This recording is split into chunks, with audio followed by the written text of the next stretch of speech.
કૃષ્ણ મિત્રો, સ્વાગત છે તમારું મારી ચેનલમાં। તો આજે આપણે બનાવીશું હેલ્ધી અને સાથે વજન ઉતારવામાં પણ મદદ કરે એવું સ્વાદિષ્ટ સલાડ। તો ચાલો રેસીપી શરૂ કરીએ।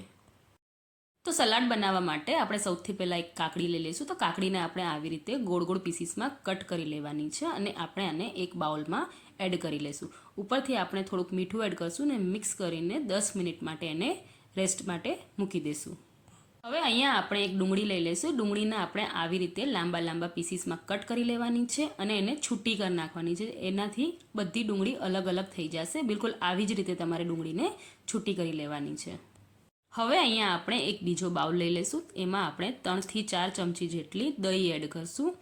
સ્વાદ અનુસાર એમાં મીઠું એડ કરશું, મરી પાવડર, રેડ ચીલી ફ્લેક્સ અને ઓરેગાનો બધી વસ્તુને આપણે વ્યવસ્થિત મિક્સ કરી લેવાની છે અને આપણે જે ડુંગળી કટ કરી હતી એ ડુંગળી પણ આપણે એમાં એડ કરી લેશું।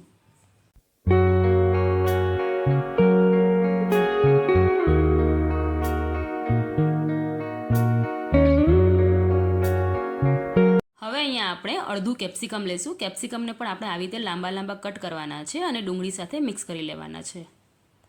કાકડીનું બધું એક્સ્ટ્રા પાણી કાઢી લેશું ને એને પણ આપણે એમાં એડ કરી લેશું। એક બાઉલ જેટલી અમેરિકન મકાઈ એટલે કે કોર્ન એડ કરી લઈશું। એને મેં 2 મિનિટ માટે ગરમ પાણીમાં બોઇલ કરી લીધી હતી। હવે અહીંયા આપણે લીલી ડુંગળીના લીલા પાન જ લેવાના છે, ડુંગળી નથી લેવાની। એના પાન આપણે આવી રીતે કટ કરી અને સાથે આપણે ધાણા ભાજીને પણ આવી રીતે કટ કરી લઈશું। હવે આપણે એમાં ઝીણું સમારેલું લસણ એડ કરશું, આપણે લીલી ડુંગળી સમારેલી હતી એ, કોથમરી, થોડાક આપણે ફુદીનાના પત્તા એડ કરશું, એનાથી સ્વાદ બહુ સરસ આવે છે। અને ઉપરથી આપણે અડધું લીંબુનો રસ એડ કરશું અને 1 ચમચી જેટલી આપણે એમાં મધ એડ કરશું। દરેક વસ્તુને આપણે વ્યવસ્થિત મિક્સ કરી લેવાની છે। તો એકદમ સ્વાદિષ્ટ અને ખાવામાં પણ મજા પડી જાય એવું આપણું કાકડી કોર્નનું સલાડ રેડી થઈ ગયું છે।